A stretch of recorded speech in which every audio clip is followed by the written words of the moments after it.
Hey everyone, how is it going? Happy New Year! A big welcome to another video. In this video, I will be taking myself the chess personality test, and to do that, I will be sharing my screen. It's 20 questions, and the answers I will give to those 20 questions will determine my chess personality. So, without further ado, I'm sharing my screen. Here we are, and I'm going to take the quiz. So this position, I assume it's a Najdorf, the Najdorf variation of the Sicilian defense, and it has gone quite badly for black. There must have been a knight d5 sacrifice. Well, even though I am known for being materialistic, in this position, I'm going to definitely choose white. When you play in tournaments, do you usually score with consistent results, or do you often perform on the extremes, either really well or really poorly? Pretty consistent results, I would say. Yeah. Which best describes how you think about this position in the Sveshnikov Sicilian? So basically, it's the variation with bishop takes f6, g takes f6, and then knight d5. So bishop takes f6 was played on move 9, not on move 10. So it's definitely a bit of both. Black has given up a critically important square, which is d5, occupied by the white knight. And also black has a lot of potential counterplay with the bishop pair and the f5 pawn break. So yeah, I mean, the reason black got the double pawns is to play f5 and to exploit the bishop pair eventually. So it's a bit of both. Well, I have to choose one. So because the Sveshnikov stands so well now due to the influence of Carlsen, I'm going to go for B. However, having said that, Carlsen has very rarely been challenged in this variation. I think, yeah, one game where he got challenged in a standard game, I remember in the Isle of Man, it was by Sarana, and he just about managed to make a draw. In the end, it was rook and knight against rook. So yeah, everyone like Caruana and the others, they played either knight d5 on move 7, or they played bishop takes f6, and sorry, they played bishop takes f6 after the moves knight d5, bishop e7. So they played the positional variation. So either 9 knight d5 or 7 knight d5. So yeah, Carlsen hasn't really been challenged, but the Sveshnikov stands really well, so I'm going to go for B. Which statement is closer to the truth? No, I'm definitely going to go for B, just because it's not A. Because when I face opponents I dislike, usually it affects me adversely. So I'm going to go for B. Black has just played g5. Your first instinct is to, well, I'm tempted to take on g5. I mean, I'm known for being materialistic, but seeing the rook placed on c3, the bishop on c2, the queen is on d1, the bishop on g5 will be pinning the black knight against the queen. The black king will be exposed. I'm tempted to take on g5. I mean, taking all these things into consideration, probably I will take knight takes g5, probably. That's my first instinct. Yeah. Do I play gambits? No, I don't, because the queen's gambit is not a gambit, and yeah, I'm a bit hesitant to give a pawn. I'm known to be materialistic, so no. How would you think about whether or not to take on g5 as white? I would evaluate the placement of the pieces to decide if the attack seems promising, or I would calculate several variations. Yeah, I think definitely I need to calculate several variations to decide if white's attack is strong enough. I mean, calculating concrete variations is more important than evaluating the piece placement. So B.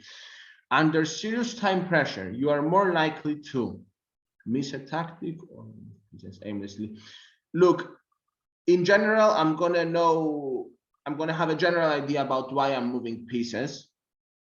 unless it's a bullet game where I might be moving pieces aimlessly just to flag my opponent, but assuming it's not a bullet game with no increment, I am more likely to miss a tactic. I've missed tactics with plenty of time on my clock. So yeah, I'm gonna say miss a tactic. Which of these ideas do you prefer for white?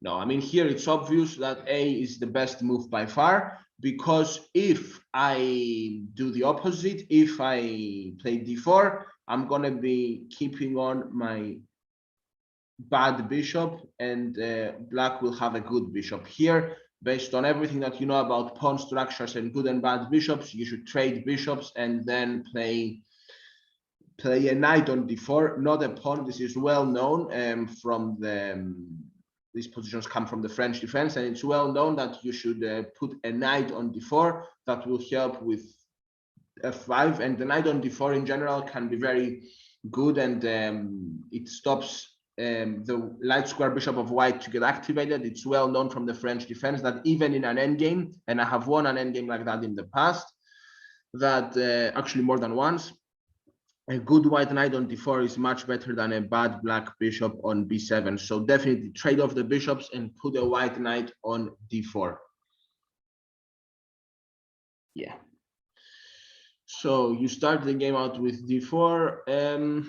Okay, well, d5 is much more solid, so I would much rather see the move f5, which would give me more chances to go for a win. It's more imbalancing, and yeah, I'd much rather see f5.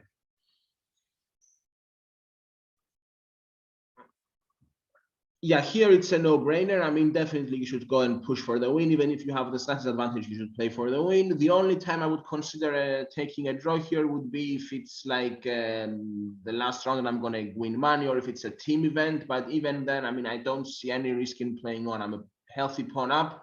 I have the potential to have two passed pawns while my opponent will only have one.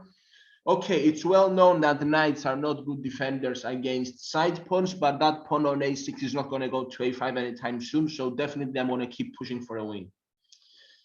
Which statement comes closest to your feelings? Yeah, definitely A, because I've had good results against people I've had already a good result with, and that's my own personal experience. With plenty of time on your clock, what should you do?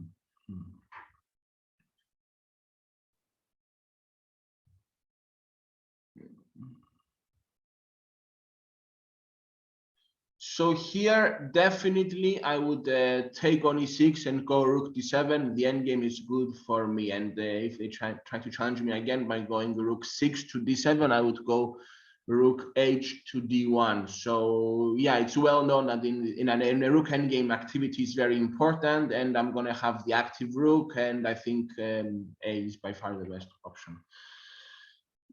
Yeah, definitely. At least at the level I am at, chess is 99% tactics, so certainly I agree.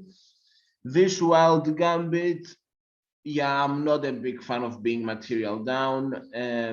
Yeah, I'm definitely gonna take white here. So yeah.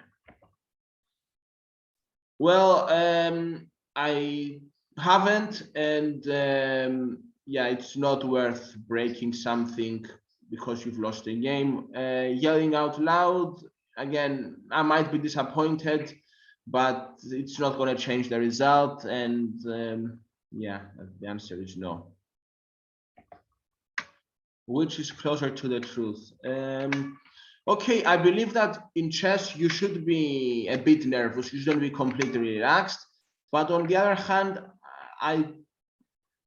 I don't worry too much about money and all that, but for me, it's more than a game. I want to achieve my goals. So I would say I get excited or nervous. Yeah. How would you come up with a plan in this position as white?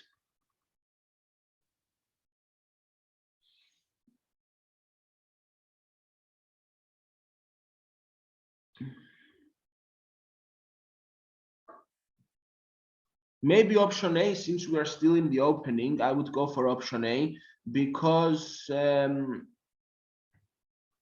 Yeah, I mean, I need to consider also what my opponent is trying to do. I shouldn't get too carried away with what I'm trying to do. I should also consider what my opponent is trying to do. So, which is harder for you to do?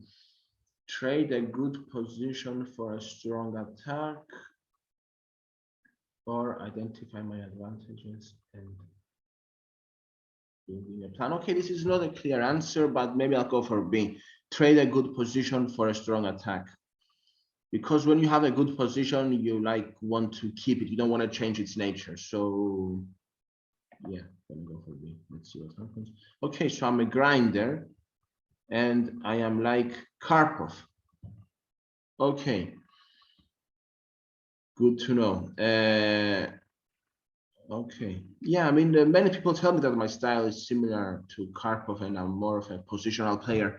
So okay, I hope you guys enjoyed this video. Yeah, Karpov is the 12th world champion, very strong player.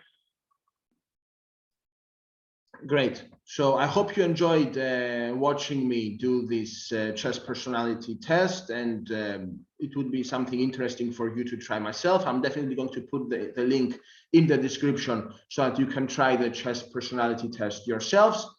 Now, if you are a competitive chess player and want to fund your chess progress, which can include traveling to tournaments and all the associated expenses, also accommodation, and also transport, entry fees, things like that when you're going to play in a tournament, you might be serious about your chess progress and want to fast track it, like hiring a coach, like I have done myself. Or you might want to invest in chess books and chess courses, like I have also done myself. Then you're going to understand that there are going to be some expenses, and you might be interested in starting a side hustle along with your 9-to-5 job that will enable you to earn an income online. If that's the case, go to the link in the description, insert your name and email, and watch my free introductory training where you will learn the 3 secrets my mentors use to generate a consistent income online and how you can do it too, even if you have no previous experience. If you're a subscriber, I will catch you at the next video. Thank you very much for watching, and bye for now.